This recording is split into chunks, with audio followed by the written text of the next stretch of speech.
Magandang araw po sa inyo lahat, guys. Meron po tayong pakay sa ating mga kaibigan. Baka po pwede natin sila makausap. Tungkol po ito sa mga nag-viral po ngayon doon sa social media, kung saan ito ay gusto nang pababain sa pwesto si BBM. Naku po, lagot tayo dito, guys. Ano kaya mangyayari? Kaya subukan po natin na tawagin ang ating kaibigan dito, kung saan meron tayong bahay dito na bago. At dito po siya nagturo sa atin na pwede natin tawagin ang mga kaibigan dito sa punsong ito. Kaya pakinggan po nyo, guys, baka po nandito po sila. Kung ano ba po ang ipapaabot po tungkol po kay BBM. Ano po kaya ang mangyayari kung mag-aalsa na po ang mga taong bayan na pababain.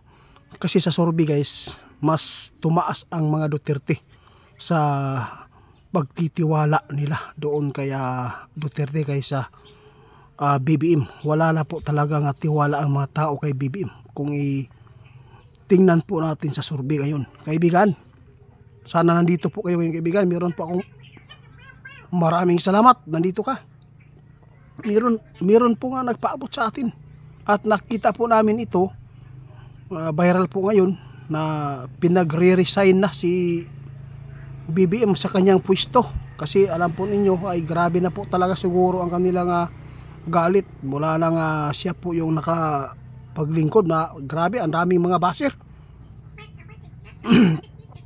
Ano po ba nga mangyayari dito, kaibigan, kung aalsa po ang taong bayan na si BBM ay pababain po sa pwesto? May magagawa po ba ang kanilang mga kasamahan? Diyos ko, guys. Ito, guys, pakinggan po ninyo.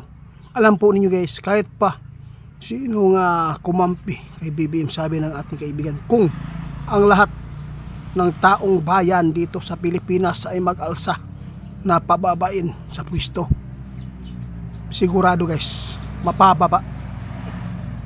Pero kaibigan, paano na lang ito kung mangyari? Grabe, guys, no? Kung kumilos lahat ang taong bayan, guys, no, na mag-alsa laban po kaya BBM, sigurado ito na pwedeng mapaalis at mapatalsik sa kanyang pwesto. Ngunit meron nakuha si kaibigan ngayon. Kaibigan, ano po yan? Mahirap po daw gawin yan, guys. Alam po nyo kung bakit, sabi ng ating kaibigan. Kasi po kapag hindi po natin makuha ang mga sundalo o kapulisan, no, posibleng hindi talaga mangyayari na mapaalis sa pwesto si BBM ngayon, dahil po sabi ng ating kaibigan, lumalaban. Kaya kaibigan, gusto kong malaman sa inyo, no, hindi pa rin, guys, no, walang kwenta pa rin yung mga tao na nagpaabot nito na bababain sa pwesto. Sabi ng ating kaibigan, hindi po yan makakaya. Mahirap gawin ito. Kaya ano po? Kaya kung meron mang pong mag-aalsa, pwede pong mag-declare po sila ng martial law agad at makapag-extend pa lalo si BBM dito. Pero wala naman po tayong nakuhang mga masamang pangyayari, no? Meron naman po siyang mga nagagawa para sa tao, di ba? Meron na po siya na itulong. Bakit po ganito, kaibigan? Ang dami pong mga baser na gusto po na paalisin. Yun lang, guys. Alam po ninyo kung bakit nagagalit ang taong bayan din, yung mga tao, dahil po sa nagawa nila sa pagpaaresto kay Duterte. Yun po ang pinaka malaking nagawa niyang hindi maganda. Kaya kaibigan, dahil po sa kanilang mga kasamahan po na nakapaligid na gusto pong manipulate sa kanyang pamumuno, kaibigan, pasensya na, ganyan talaga ang basta malapit sa kalsada, guys, maingay, no?